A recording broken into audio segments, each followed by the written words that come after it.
Friday afternoon arrived like a benediction at the end of an outrageous work week. I was buried in the details and minutiae of the least pleasant aspects of my job.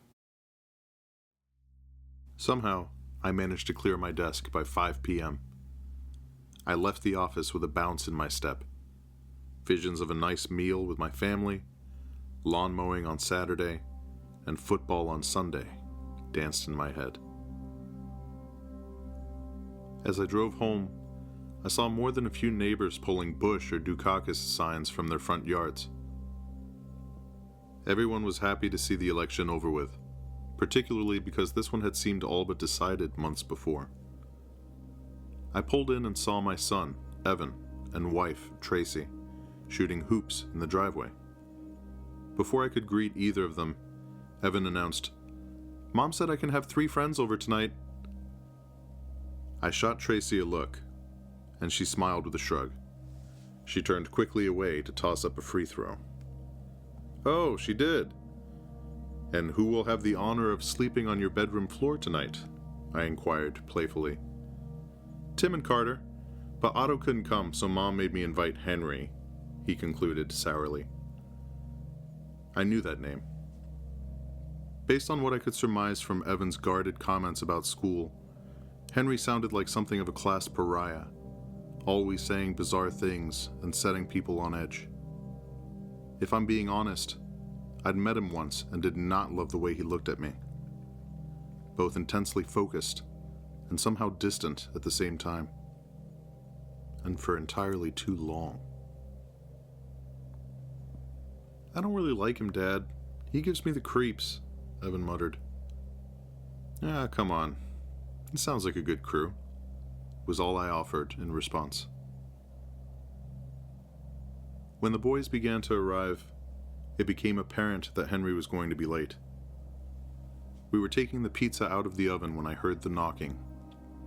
Tracy and the boys were already sitting at the table, so I said I'd get the door. The knocking continued, growing louder as I left the kitchen and strode down the hall. "I guess the doorbell button isn't quite obvious enough," I thought. Then something strange happened. Halfway down the hall, I could have sworn the knocking was coming from right beside me instead of from the front door. I pulled up short and looked around. I was standing beside the basement door. The knocking had stopped, though. Before I could try to make sense of that, the doorbell chimed loudly. I shook my head and carried on to the front door. I opened it to find Henry, standing alone with a red-colored Karate Kid backpack held against his chest. I glanced up to see that his mother was already backing a rusty Buick down the driveway. The whining of a bad alternator belt pierced the quiet of the neighborhood as the car lurched down the street. "Well," I said to Henry with a smile, "looks like you're with us for the night." He looked up at me briefly and then peered around me into the house. "What time do you go to sleep?" he asked. I was taken aback by this question in place of a, "Hello, thanks for having me." "Do you mean, how late can you guys stay up?" I suggested. "Oh, yes," Henry managed. Without waiting for me to give him time or anything else for that matter, he stalked into the house and headed toward the kitchen. He moved like he'd been here before. I was almost certain he hadn't. Although, to be fair, about half the houses in this town had the same layout, more or less. The night began to unfold like any other. Evan had been talking about a sleepover for weeks. Tracy and I were just happy to see him excited. 4 boys, a mountain of snacks, and a couple of rented movies. Easy enough. I wasn't worried. That is, until I started really noticing Henry. From the moment he stepped into the house, I'd felt compelled to have an eye on him. He entered every room with this wild, expectant look on his face, checking each corner before apparently deciding what he was looking for wasn't there. He was quiet, polite even, but his general affect unnerved me. He never seemed to quite engage with the other boys. If they were playing a game, he'd participate, but no matter the activity, I got the sense he was waiting for something else to happen. And more than once, I caught him staring at the basement door for what seemed like minutes at a time, without pause. "Are you looking for the bathroom?" I'd finally asked. "That door is just the basement. The bathroom is down the hall." "Oh," he said in a small, cautious voice. "That's good." At first I told myself I was imagining things. Kids are weird. They get fixated on random stuff. I remembered that Evan used to lay underneath his chair every night at dinner for no discernible reason. But then, while the boys were watching a movie, I overheard him softly chatting to Evan. "When can old Ben come up?" Henry asked casually, his eyes flicking again toward the basement. "Who?" Evan looked confused, clearly having no idea who or what Henry was talking about. "Old Ben," Henry said again, in that calm, matter-of-fact way that made the hairs on the back of my neck stand up. I lingered, pretending to pile some blankets on the couch so I could listen without drawing attention. But Evan brushed it off, laughing awkwardly before turning back to the TV. Henry kept looking at the basement door. He wasn't laughing. I backed silently into the kitchen and gave Tracy a wide-eyed, "What the hell?" look. "What is up with that kid?" I asked. After I'd explained what I'd seen and heard, she just smiled and lolled her head back in exasperation. "It's just a kid thing. You have a kid, right? You're overthinking it. And be nice. I don't think his home life is too flowery." I messed around with my fishing gear in the garage while the boys finished their movie. I didn't have any interest in overhearing anything else from our oddity of a house guest. The boys lingered around the TV until I told them it was time to get some shut-eye. They made a half-hearted effort of folding blankets and picking up crumbs before sauntering to the stairs. I was beginning the dishes when Evan called me back into the living room. Apparently Henry had come without a sleeping bag. I told him I'd run down and pull our spare off the shelf in the basement. As I opened the door and began down the steps, I heard the thunder of boys pounding up the stairs to the second floor. "Don't worry, Evan. Your mom isn't sleeping," I said to the empty basement.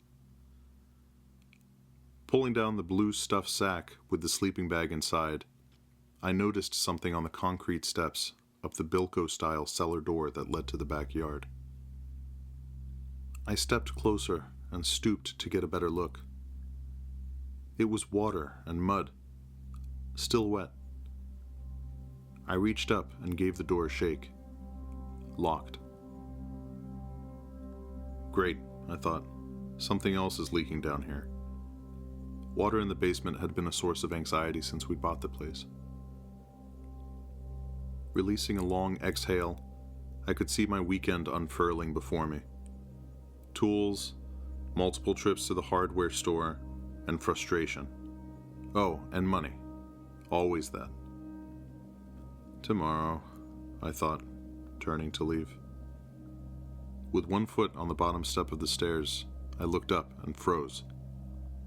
The kid, Henry, was standing, silhouetted at the top of the stairs, staring down at me. I recoiled and gasped audibly. "Henry, what do you need?" I called up, trying to keep the edge out of my voice. He didn't answer. He didn't move.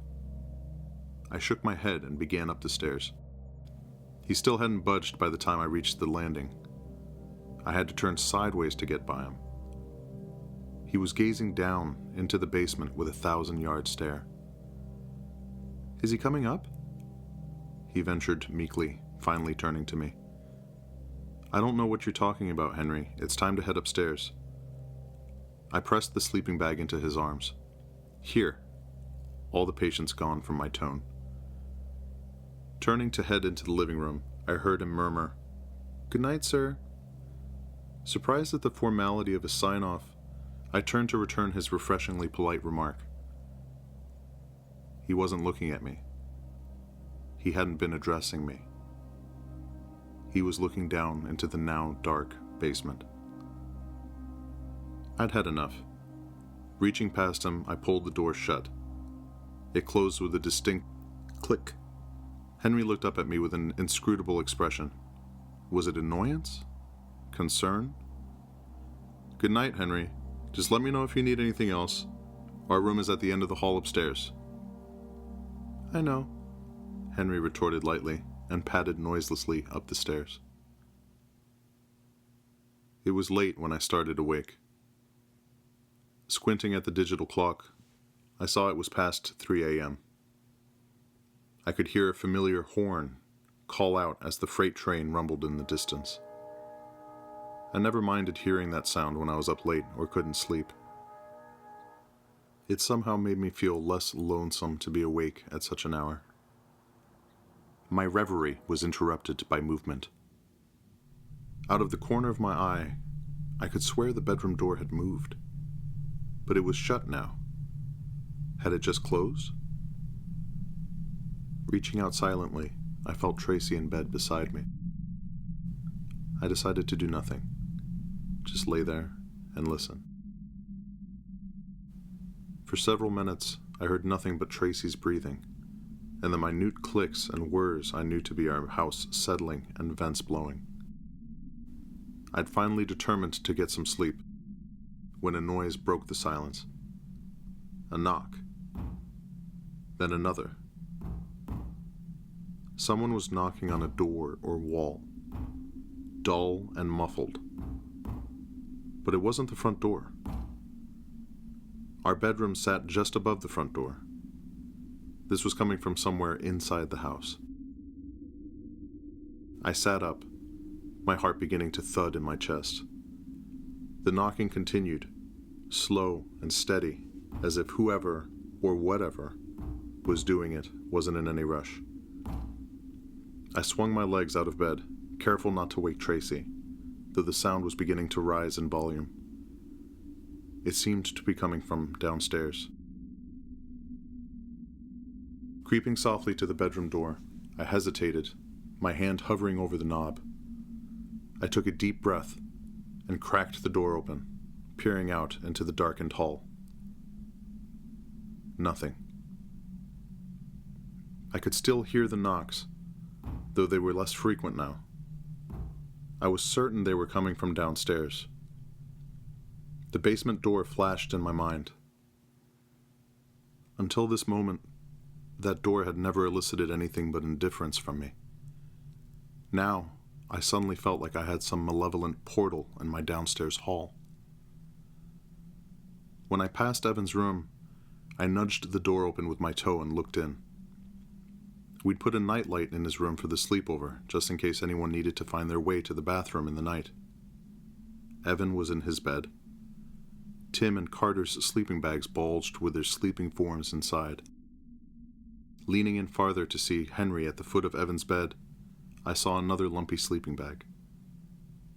All the boys accounted for, I closed the door softly and headed for the stairs.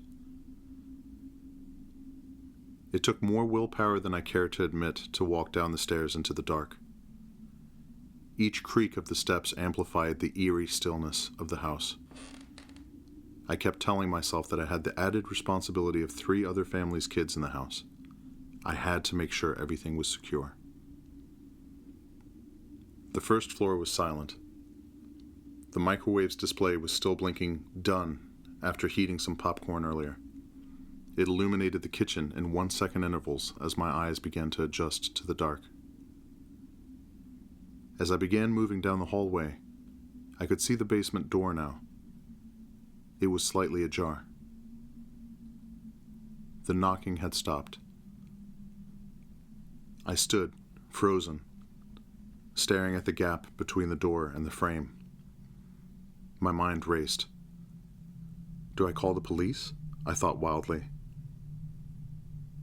Deciding that was a bit premature, I approached the basement door, my eyes trained on the inch-wide crack it had been opened. The air felt cool, a damp draft breathing through the narrow opening. With a trembling hand, I pulled it open. The hinges gave a quick squeak as the door swung, revealing the pitch black of the stairwell below. The light switch for the basement was just out of reach. I'd have to step in. As I did, I felt something cold brush against my bare ankle. I jumped back, stifling a yelp. Looking down, I saw nothing. But then, from somewhere deep in the basement, I heard a low, rough whisper. A voice, like the scraping of stones against each other, saying something I couldn't understand. I swallowed hard, gripping the railing as I leaned in just enough to flick the light switch. The bulbs buzzed to life, casting a pale, flickering glow down the stairs. I think part of me knew what I'd see before the light even showed me. Henry was standing at the foot of the stairs, his body angled into the room, away from me. I waited for him to turn or speak. He didn't. "Hello, Henry." My voice was barely above a whisper, but it was enough. He turned, his face more alive and animated than it had been all night. "Old Ben's awake," he said in that soft, unnerving voice. "He's ready to come up now." I tried to continue being the adult, calling out, "I think you've been having a nightmare, Henry. Do you ever sleepwalk at home?" He didn't answer. Instead, he turned back into the basement and raised his arm, reaching out with an open palm, like he was beckoning someone. "Henry," I shouted, "there's no one else down there. There's no one called Old Ben here." It struck me that if I believed entirely in what I was saying, I wouldn't be shouting from the top of the stairs. I shook my head, half in disbelief at what my night had turned into, and half trying to clear my head. I think I'd felt half crazy since this kid came through the door 8 hours before. "I'm calling your mother, Henry," I said sternly. "You can stay there if you want." In fact, please stay there, Henry, I thought, turning to leave and find the phone book. Before I could take 2 steps toward the kitchen, a new noise echoed from the basement. The sound of wood groaning under weight. I thought of the wood pallets I'd put down there in case I needed to get things off the floor and away from water. "Henry, get up here now!" I barked. He glanced up at the stairs and shook his head at me.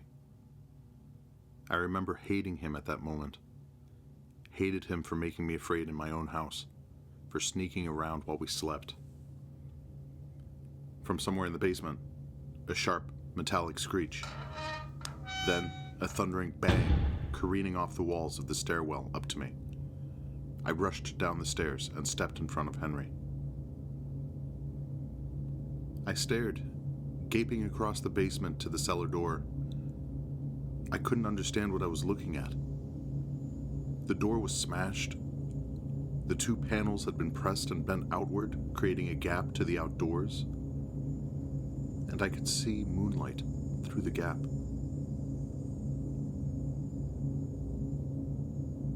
From behind me, Henry said, "He'll be right back."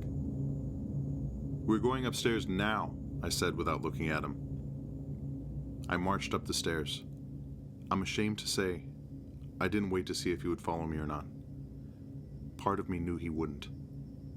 I jogged to the kitchen and dialed 911.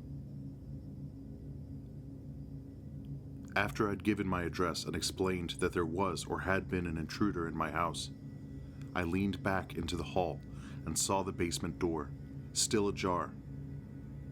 A block of light projected against the hallway wall opposite. No Henry, No one else. The operator asked me to stay on the line, but I dropped the phone and bolted for the stairs. A shadow now blocked much of the light that spilled from the basement.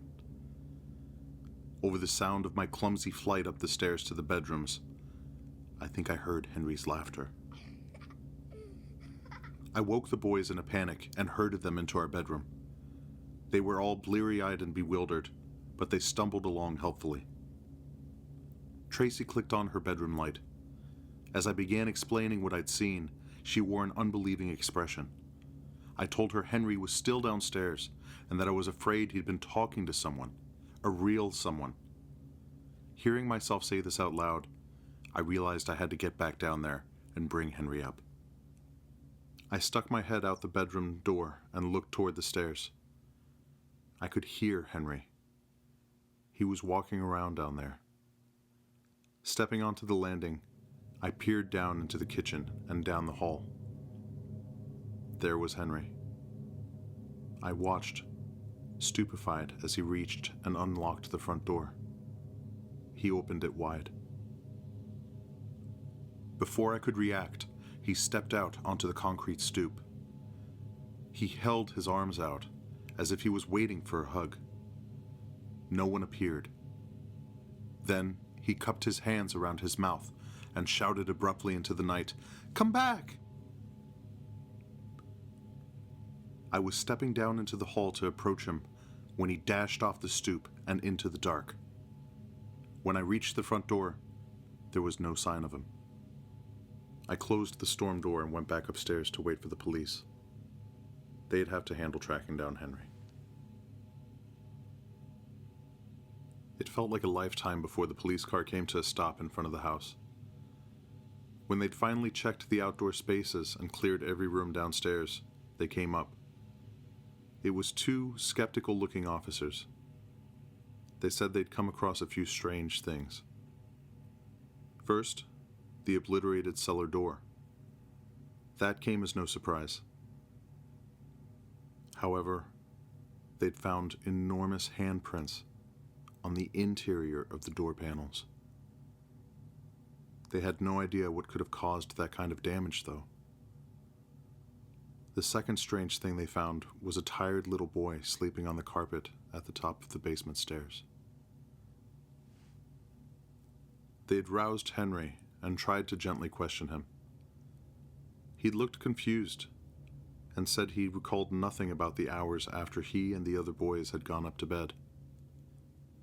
Eventually, he'd said that sometimes at home he had night terrors and would wake up in odd places around the house. All the parents were called, and their cars began to fill our driveway as the sun was coming up. Tracy made our apologies to the families as I stood in the grass, staring at the mangled cellar door. It looked like a grizzly bear had pushed its way through from inside and had bent the metal like it was tinfoil. Unsurprisingly, the police never reached any conclusions. The home insurance adjuster said she'd never seen anything like it. This happened more than 30 years ago, and Tracy and I still argue over what we call the Old Ben incident. I don't mean to suggest it's one of those things that we look back and laugh about. It's not. There were plenty of sleepovers in the years that followed that night, but it was the last time we ever doubted our son's judgment about who should be welcome in our home.